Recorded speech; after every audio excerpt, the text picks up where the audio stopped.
అద్భుతమైన సందేశాన్ని మనం వినబోతున్నాం. ప్రార్థన చేయకపోతే ఎలాంటి నష్టాలు కలుగుతాయి అనేటువంటి ఒక ప్రాముఖ్యమైన సందేశాన్ని దేవుడు మనకు దయచేయబోతుండగా, దోస్ ఆర్ వాచింగ్ లైవ్ ఈ యొక్క లింక్ను మీ ఫ్రెండ్స్కు, తెలిసిన గ్రూప్స్కు షేర్ చేసి వారు కూడా మీ ద్వారా దేవుని దీవెనలు పొందునట్లుగా మీరు పని చేయాలని నేను కోరుతూ ఉన్నాను. Use your cell phones or use your gadgets, let others be blessed through your sharing. మీరు ఈ లింక్ని ఇతరులకు షేర్ చేయడం ద్వారా దీవించబడినట్లుగా మీరు ఈ పరిచర్య జరిగించమని ప్రభు నా ముందు కోరుతున్నాను. అపోస్తలుల కార్యాలు 9వ అధ్యాయం 11వ వచనాన్ని మనం చదువుకుందాం. Acts of apostles chapter 9 versus 11. అతడు, ప్రభువా ఇదిగో నేనున్నానెనెను. అందుకు ప్రభువు, నీవు లేచి తిన్నదనబడిన వీధికి వెళ్ళి యూదా అనువాని ఇంట తార్సువడైన సౌలు అని వాని కొరకు విచారించుము. ఇదిగో అతడు ప్రార్థన చేయుచున్నాడు. ఇదిగో అతడు ప్రార్థన చేయుచున్నాడు. ఇదిగో అతడు ప్రార్థన చేయుచున్నాడు. అపోస్తలుల కార్యాలు 9:11. సౌలు ఏం చేస్తున్నాడంట? ప్రార్థన చేస్తున్నాడు.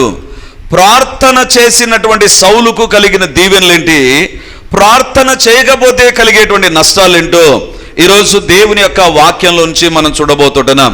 దేవుని బిడ్డలారా, అపోస్తలుల కార్యాలు కేవలము అపోస్తలుల ద్వారా జరిగిన కార్యాలే కాదు, పరిశుద్ధాత్మ దేవుని కార్యాలను మనం అక్కడ చూస్తాం. అపోస్తలుడు లేనటువంటి ఒక వ్యక్తిని దేవుడు ఏ రకంగా రక్షించాడు, అపోస్తలుల ద్వారా దేవుడు ఏ రకంగా పరిచర్య జరిగించాడు అనేటువంటి విషయాలు మనం క్షుణ్ణంగా ఈ యొక్క అపోస్తలుల కార్యాల్లో మనం చూడగలం.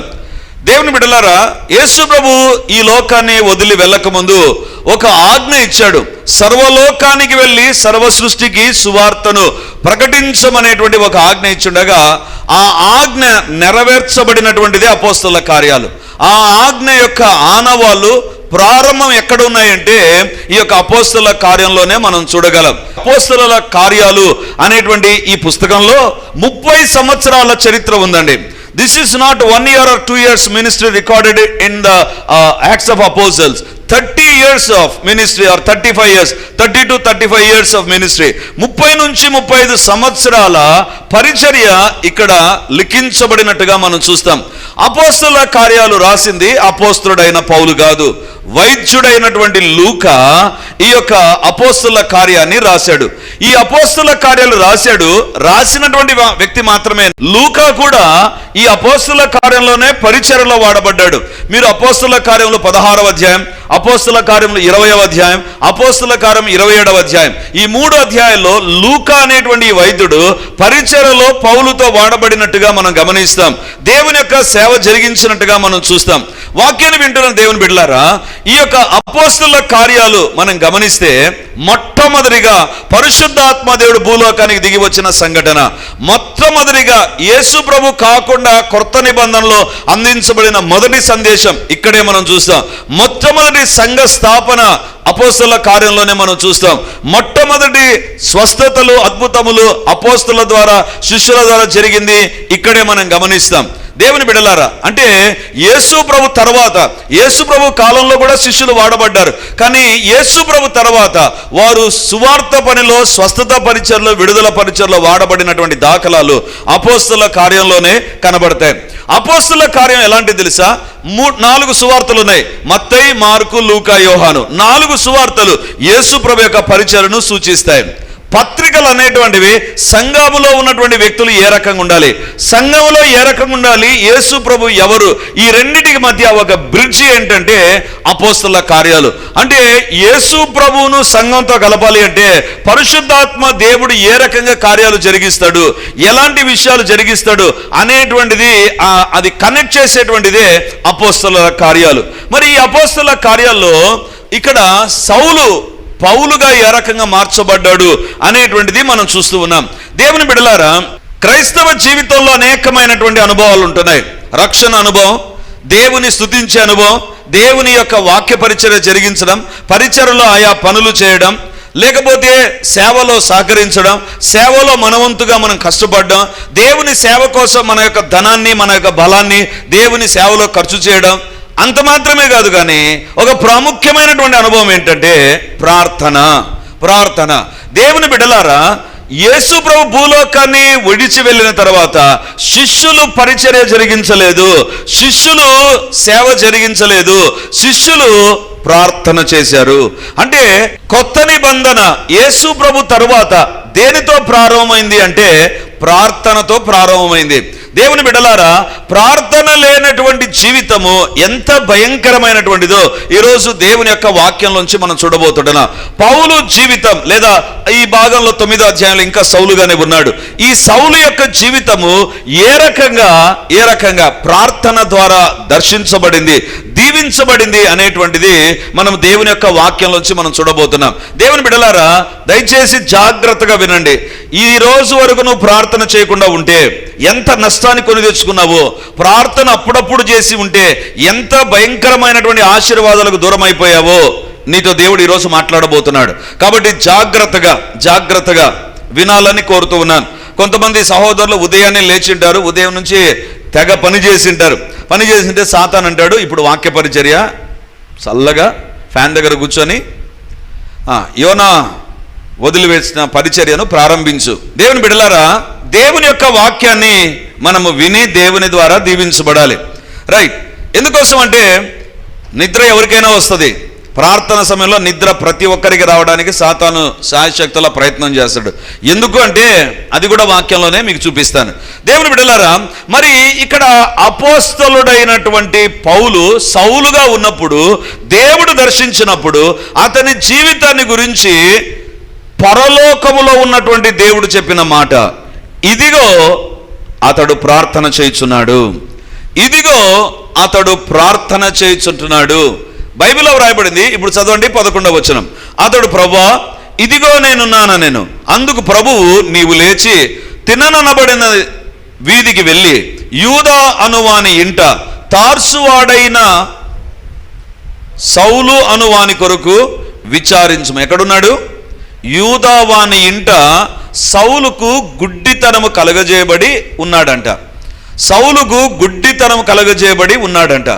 ఈ గుడ్డితనం కలగజేయబడిన సౌలు ఏం చేస్తున్నాడు? వాళ్ళ ఇంట్లో కూర్చొని, నేను దేవుని దర్శనాన్ని చూశాను కాబట్టి నాకు గుడ్డితనం వచ్చింది కాబట్టి నేను చాలా బాధలో ఉన్నాను అని కృంగిపోలేదు.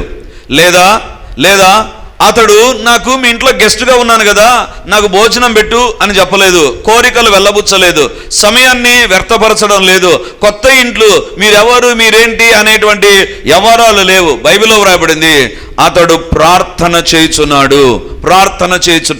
What he's doing in Judas house? యూదా అనే వ్యక్తి ఇంటిలో ఏం చేస్తున్నాడు? దేవుని బిడ్డలారా, ఈరోజు దేవుడు మనతో మాట్లాడేటువంటి మాట, నీ ఇంటిలోనైనా చర్చిలోనైనా నీవు ఎప్పుడైతే ప్రార్థన చేస్తావో గుర్తుంచుకో, పరలోకం నీ వైపు చూడడం ప్రారంభిస్తుంది. నువ్వు నిద్రపోయినా, నువ్వు పని చేసుకున్న లోకస్తులు చూడవచ్చు. బట్ వెన్ యూ ప్రే, నువ్వు ప్రార్థన చేసావంటే పరలోకంలో ఉన్నటువంటి దేవుడు ఒక్కసారి తన చూపు నీ పైదికి తీసుకొని వస్తాడండి. అందుకే ఇక్కడ బైబిల్లో రాయబడింది, యూదావాని ఇంట ఉన్నాడు, కానీ ఏం చేస్తున్నాడంటే అతడు ప్రార్థన చేయుచున్నాడు. దేవుని బిడ్డలారా, మొట్టమొదటి పాయింట్ చెప్తుంటున్నాను. నీవు నిజంగా రక్షించబడిన వ్యక్తివైతే, నీ జీవితంలో నువ్వు మారు మనసు పొంది బాప్తిసం తీసుకున్న వ్యక్తివైతే, నీవు దేవుని వెంబడించే వ్యక్తివైతే, నువ్వు దేవుని బిడ్డవని ప్రతి ఆదివారం నువ్వు ప్రభు బలలో పాలు పంపులు పొందే వ్యక్తివైతే గుర్తుంచుకో, నీ జీవితంలో ఈ అనుభవం ఉండాలి. ఏంటి? ప్రార్థన. తను ఎవరు తెలుసా? ఈ యొక్క 11వ వచనంలో ప్రార్థన చేస్తున్నాడు. కానీ హూ ఇస్ ది సాల్? ఈ యొక్క సౌలు ఎవరు అంటే మొదటి వచనం చెబుతుంది. ఎంత భయంకరమైన వ్యక్తో చూడండి. మొదటి వచనం, అపోస్తలుల కార్యములు 9వ అధ్యాయం మొదటి వచనం. సౌలు ఇంకను ప్రభు యొక్క శిష్యులను బెదిరించుటయును హత్య చేయుటను తనకు ప్రాణాధారమైనట్టు ప్రధాన యాజకుని యొద్దకు వెళ్ళి, ఈ మార్గమందున పురుషులనైనను స్త్రీలనైనను కనుగొనెడలా వాని బంధించి యెరూషలేమునకు తీసుకొని వచ్చుటకు దమస్కులోని సమాజంలో వారికి పత్రికలిమ్మని అడిగాను. సౌలు ఇంకను ప్రభు యొక్క శిష్యులను బెదిరించుట. ఏం చేస్తున్నాడంట? సౌలు యొక్క పని ఏంటి తెలుసా? బెదిరించే వ్యక్తి. ప్రార్థన చేసేవారిని కాదు, మొట్టమొదటిగా శిష్యులను బెదిరించాడు. అంటే ఈ 11 మంది శిష్యులు లేదా 12 మంది అపోస్తలుల దగ్గరికి వెళ్ళి, శిష్యుల దగ్గరికి వెళ్ళి వాళ్ళను బెదిరించడం ప్రారంభించాడు. పరిచర్య జరిగించారా, సేవ చేశారా దగ్గర మర్యాద ఉండదు, మీరు తీసుకున్నటువంటి బైబిల్ను చింపుతాం, మీకు వ్యతిరేకంగా మాట్లాడతాం, మీరు ఎట్లా మీటింగ్ చేస్తారో బెదిరించేటువంటి వ్యక్తి సౌలు అండి. అంటే మొట్టమొదటిగా సేవ చేసే వారికి వ్యతిరేకంగా నిలబడినటువంటి వ్యక్తిగా సౌలును మనం చూస్తాం, బెదిరించే వ్యక్తిగా మనం చూస్తాం. రెండవదిగా ఎలాంటి వ్యక్తి? హత్య చేయుట కూడా వెనుకాడనటువంటి వ్యక్తి. ఒకవేళ బెదిరింపుకు లోబడలేదా, చంపేటువంటి వ్యక్తి అండి. హత్య చేసినటువంటి వ్యక్తి, హత్య చేయడానికి రెడీ అయిపోయినటువంటి వ్యక్తి, మామూలు వ్యక్తి కాదు ఇతను. మన భాషలో చెప్పాలంటే తీవ్రవాద భావజాలం కలిగిన వ్యక్తి. చంపాలి, నా మాట వినలేదా చచ్చిపోవాలి వీడు, అంతే, బతకడానికి వీల్లేదు. అంటే ఆ దినాల్లో ఉన్నటువంటి ఒక టెర్రరిస్టా, ఆ దినాల్లో ఉన్నటువంటి మతవాద, ఆ దినాల్లో ఉన్నటువంటి మతోన్మాద అంటే ఎస్ ఎగ్జాక్ట్లీ దేవుని బిడ్డలారా, అలాంటి వ్యక్తి ఈ యొక్క పౌలు, అలాంటి వ్యక్తి ఈ యొక్క సౌలుగా ఉన్నప్పుడు అతడు దేవుని బిడ్డలారా బైబిల్లో వ్రాయబడింది, ఇంకను ప్రభు యొక్క శిష్యులను బెదిరించుట. అంటే తన జీవితంలో కొనసాగిస్తుంటున్నాడు. ఎప్పటి నుంచి ప్రారంభించాడో, ఎంత కాలం నుంచి ప్రారంభించాడో నాకు తెలియదు. అప్పటి నుంచి he was continuously threatening the disciple and killing the people. హత్య చేయడం అనేటువంటిది జరిగించేటువంటి వ్యక్తి. బైబిల్లో రాయబడింది హత్య చేయడం ఏంటంట, ప్రాణాధారమైనట్లు. మనకు ఏం ఆధారం ఉంటుందండి? ప్రాణానికి తిండి ఆధారం, నిద్ర ఆధారం, పనులు ఆధారం, స్నేహం ఆధారం, తిరగడం ఆధారం, షికార్లు ఆధారం, ఇవి. కానీ సౌలుకి ఏంటి తెలుసా? బెదిరించడం, హత్య చేయడం ప్రాణానికి ఆధారం. ఎంత గొప్పగా ఫీల్ అయిపోయాడంటే, నాకు తిండ్రి కంటే, స్నేహితుల కంటే, డబ్బు కంటే ఈ యొక్క శిష్యులను బెదిరించడం, హత్య చేయడం, that is a very important, very important. దేవుని బిడలారా, ఈరోజు దేవుడు మాట్లాడుతున్నాడు. అలాంటి వ్యక్తి మారు మనసు పొందాడండి. మారు మనసు పొందితే బైబిల్లో రాయబడింది అతడు ప్రార్థన చేయుచున్నాడు. దేవుని బిడలారా, నీ జీవితంలో నువ్వు మారు మనసు పొందిన వ్యక్తివైతే, నీ జీవితంలో నువ్వు దేవుని బిడ్డవైతే, దేవుని వెంబడించే వ్యక్తివైతే, నీలో ఉండాల్సిన మొట్టమొదటి లక్షణం ఏంటి తెలుసా? ప్రార్థన. నీవు ప్రార్థన లేనటువంటి వ్యక్తిగా ఉంటే, ప్రార్థన అప్పుడప్పుడు చేసే వ్యక్తిగా ఉంటే, ఇదిగో మొదటి వచనంలో ఇంకా ఉన్నావేమో, నువ్వు ఇంకా లోకంలో ఉన్నావేమో, ఇంకా పాపంలో ఉన్నావేమో, ఇంకా దేవునికి దూరంగానే ఉంటున్నావేమో. ఎందుకు తెలుసా? నీ జీవితంలో నువ్వు పూర్తిగా ప్రభు వైపు తిరగల. ప్రభు వైపు తిరిగినటువంటి వ్యక్తి ప్రార్థన చేసేటువంటి వ్యక్తి. దేవుని బిడలారా, ఒక వ్యక్తి మారితే ఏమవుతుంది, ఒక వ్యక్తి ప్రభుని అంగీకరిస్తే ఏమవుతుందంటే, they will be starting praying. వాళ్ళు ప్రార్థన చేయడం ప్రారంభిస్తారు. ప్రార్థన చేయడం అంటే నీ జీవితంలో ఇంతకుముందు ప్రార్థన ఉండిండదు, కానీ మారు మనసు పొందేవా, దేవుని బిడ్డవయ్యావా, లేదా పరిచర్య జరిగిస్తున్నావా, compulsory you must be on your knees. నీ యొక్క మోకాళ్ళ పైన నువ్వు కనపడాలి, నువ్వు ప్రార్థించే వ్యక్తిగా ఉండాలి. If not still you are not saved. ఇంకా నువ్వు రక్షించబడలేదేమో, ఇంకా ఎక్కడో మొదటి వచనంలోనే ఉన్నావు, 11వ వచనం ఇంకా నీ జీవితంలో నెరవేరలేదు. దేవుని బిడ్డలారా, ఒక వ్యక్తి మారితే ఏమవుతుందో తెలుసా? ప్రార్థన ప్రారంభమవుతుంది.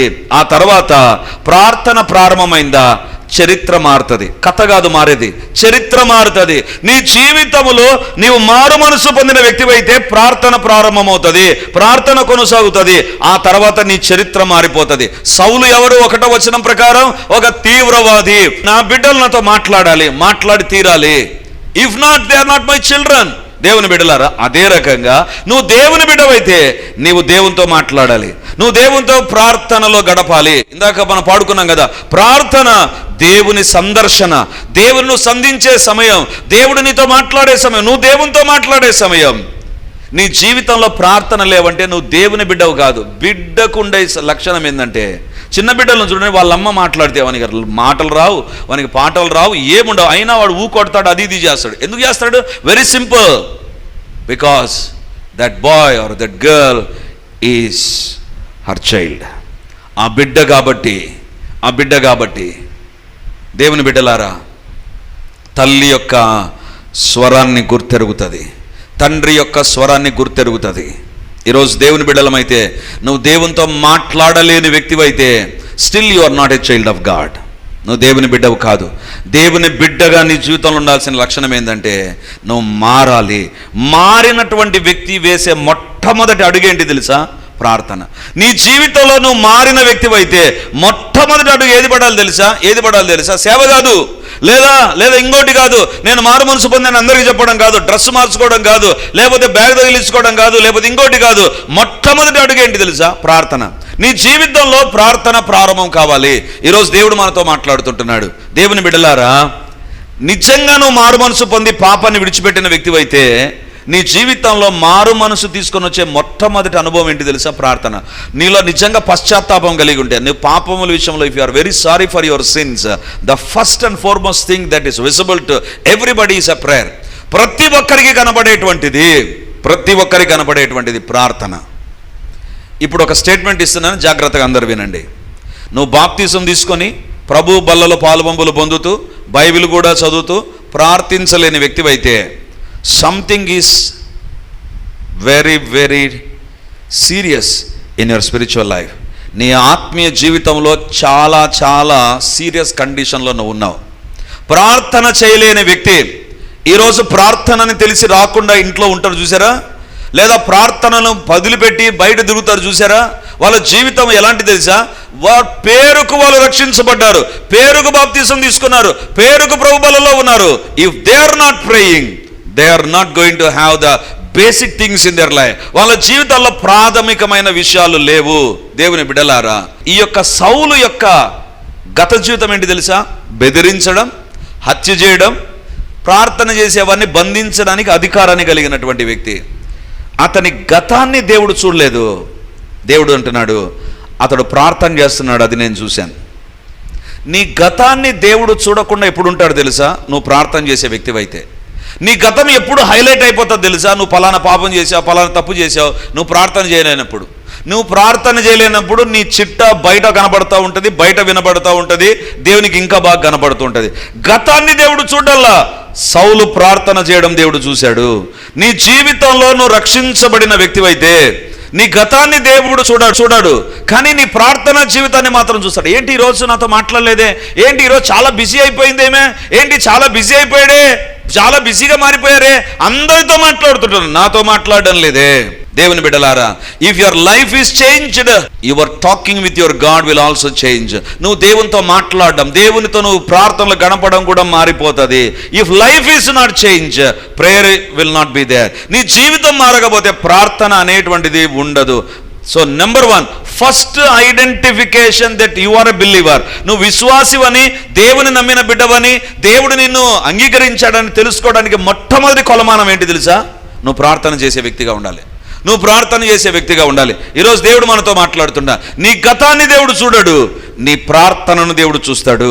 నువ్వు ప్రార్థన చేస్తున్నావా లేదా? దేవుని బిడ్డలారా, ప్రతి నెల 2వ శుక్రవారం మనకు ఆన్లైన్ ప్రేయర్. ఎందుకు? దేవుని ఎదుట మనం గడపడానికి, దేవుని ఎదుట కనపడడానికి. ప్రార్థన అంటే దేవునితో మాట్లాడడం, ఒక అద్భుతమైన అవకాశం. అందరితో కలిసి గట్టిగా స్వేచ్ఛాపూర్వకంగా ప్రార్థన చేసే అవకాశం దేవుడు మనకిచ్చాడు. యూటిలైజ్ ఇట్, దాన్ని నువ్వు సద్వినియోగం చేసుకో. That is number 1. నెంబర్ 2, తిరిగి 11వ వచనం, అపోస్తలుల కార్యాలు 9వ అధ్యాయం 11వ వచనం. అతడు, ప్రభువా ఇదిగో నేనున్నానెను. అందుకు ప్రభువు, నీవు లేచి తినదనబడిన వీధికి వెళ్ళి యూదా అనువాని ఇంట తార్సువడిన సౌలు అనువాని కొరకు విచారించుము, ఇదిగో అతడు ప్రార్థన చేయుచున్నాడు. దేవుడు ఈ అననీయ అనేటువంటి సేవకునితో మాట్లాడుతూ ఏమంటున్నాడంటే, అననీయ, ఇదిగో ఈ సౌలు ఎక్కడున్నాడో నేను చూస్తున్నా, ఏ ఇంట్లో ఉన్నాడో చూస్తున్నాడు, ఎవరి ఇంటిలో ఉన్నాడు, యూదా అనువాని ఇంట ఉన్నాడు, ఏ వీధిలో ఉన్నాడో అంతా దేవుడు చెప్తుంటున్నాడు, ఎక్కడ ఉన్నాడో దేవుడు చెప్తుంటున్నాడు, అండ్ ఏం చేస్తున్నాడో కూడా దేవుడు చెప్తున్నాడు. మరొకసారి చెప్తాను, నువ్వు ఎక్కడ ఉన్నావో తెలుసు, ఏం చేస్తున్నావో తెలుసు. నువ్వు ఎక్కడ ఉండి ప్రార్థన చేయకుండా ఉన్నావు, నువ్వు చాలా బిజీ అని చెప్పి ఆ ఒక్క ట్యాగ్ను పట్టుకొని నువ్వు ప్రార్థన చేయకుండా ఉంటావు తెలుసా? దేవుడు అంటాడు, నువ్వు బిజీ అని చెబుతూ ఆ యొక్క ముసుగులో నువ్వు ఎక్కడ ఉంటున్నావో నాకు తెలుసు, ఏం చేస్తున్నావో నాకు తెలుసు, ఏమేమి చూస్తున్నావో నాకు తెలుసు, ఎక్కడెక్కడ ఎలాంటి జీవితాన్ని గడుపుతున్నావో నాకు తెలుసు. సౌలు ఎక్కడ ఉన్నాడో చెప్తున్నాడు, ఏం చేస్తున్నాడో చెప్తున్నాడు. నీ జీవితంలో రక్షించబడ్డావా? దేవుడు నిన్ను చూస్తూ ఉంటాడు. సుధీర్, ఈరోజు ఇక్కడికి పోయావా, అక్కడికి పోయావా, ప్రార్థన చేయలేదా, ప్రార్థన చేయకుండా ఉన్నావా, ప్రార్థన చేయనంత బిజీగా మారిపోయావా, నాతో మాట్లాడలేనంత సోమరిపోతుగా మారిపోయావా అని దేవుడు గమనిస్తూ ఉన్నాడు. అంటే ఇంకో మాట చెప్తాను, heaven is recognising his life on this earth. భూలోకంలో అతడు ఏం చేస్తున్నాడు, ఎవరింట్లో ఉన్నాడు అనేటువంటిది పరలోకం గుర్తించింది. ప్రార్థన చేసే వారిని ఎవరు గుర్తిస్తారు తెలుసా? పరలోకంలో ఉన్న ప్రభు గుర్తిస్తాడు. ప్రార్థన చేయనటువంటి వారిని ప్రభు గుర్తించడు. ఉదయం నుంచి సాయంత్రం వరకు ఇంట్లో ఒక్కదానిగా ఉన్నావేమో, లేదా నువ్వు కామ్గా ఉన్నావేమో, ఏ పని బాట లేకుండా ఉన్నావేమో. ఇప్పుడు ఒక పెద్ద దయ్యం వచ్చింది కదా మన దగ్గరికి, భయంకరమైన దయ్యం, సెల్ ఫోన్ అనే దయ్యం వచ్చింది కదా. ఈ దయ్యంతో ఏమన్నా గడుపుతున్నావేమో, ఈ దయ్యంతో ఏమన్నా నీ జీవితం పనివేసుకొని పోతుందేమో.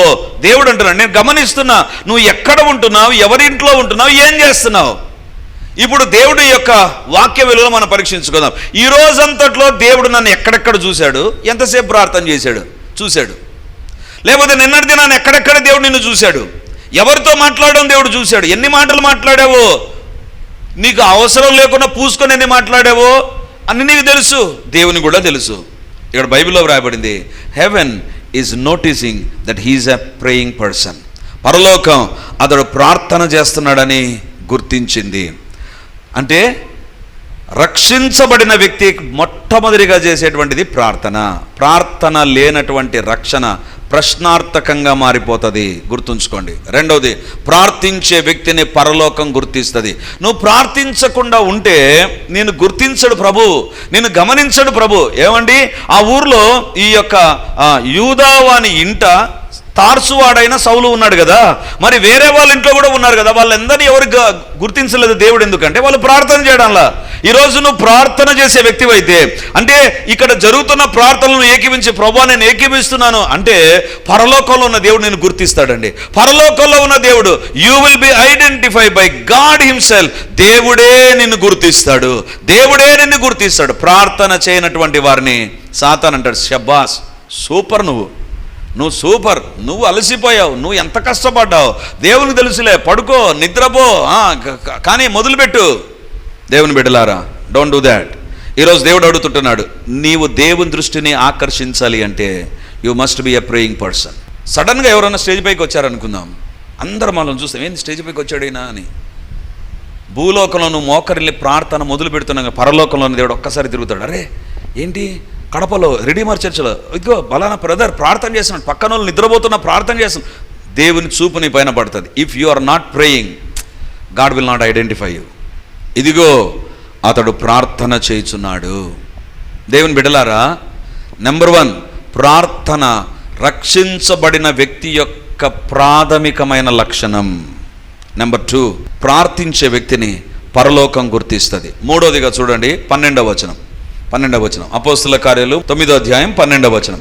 అతడు అననీయ అనొక మనుషుడు లోపలికి వచ్చి తాను దృష్టి పొందినట్లు తల మీద చేతులు చూచి ఉన్నాడని చెప్పాను. ప్రార్థన చేస్తుండగా, బైబిల్లో వ్రాయబడింది కదా, ప్రార్థన చేస్తుండగా ఏం జరుగుతుంది అంటే దేవుని యొక్క వాక్యం చెప్తుంది, ప్రార్థన చేస్తూ ఉండగా దేవుడు కొన్ని విషయాలు సౌలుకు దేవుడు చూపించాడంట.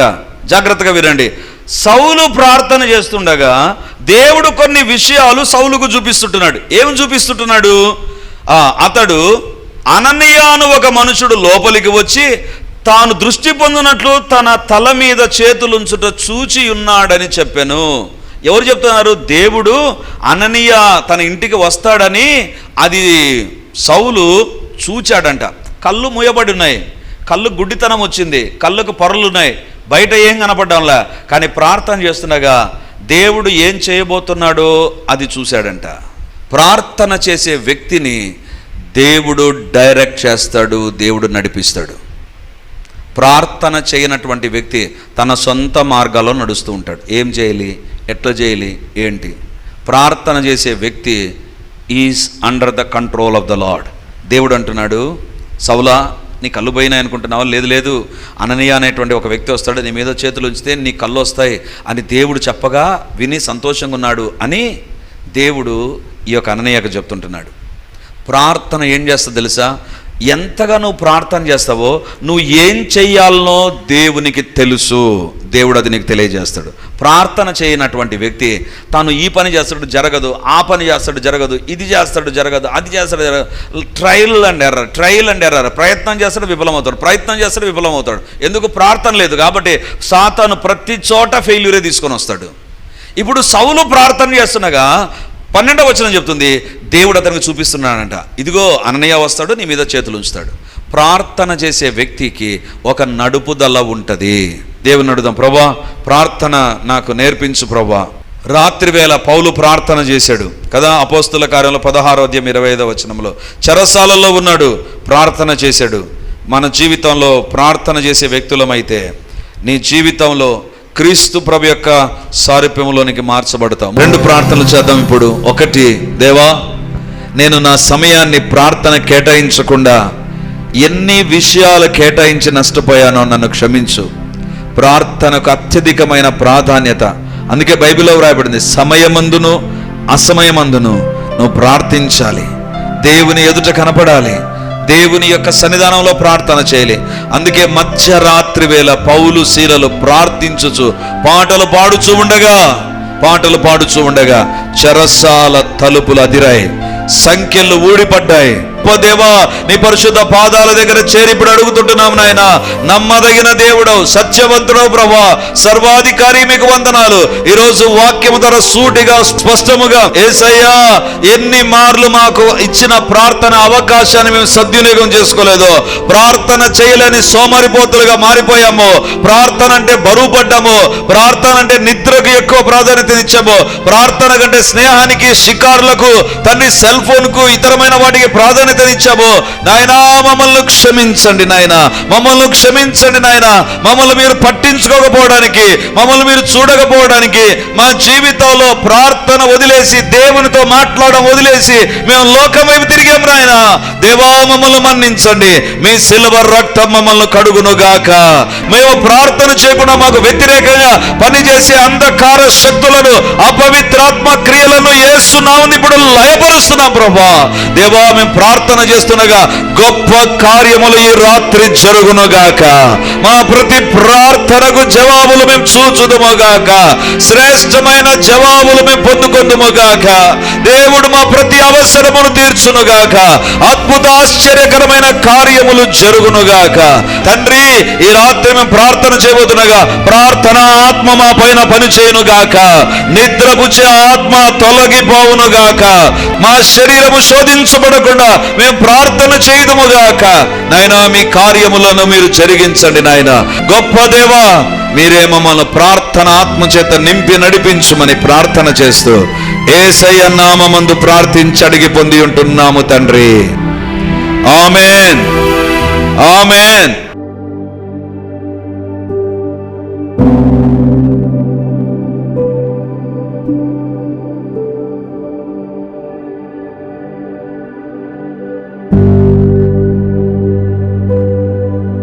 Praise the lord.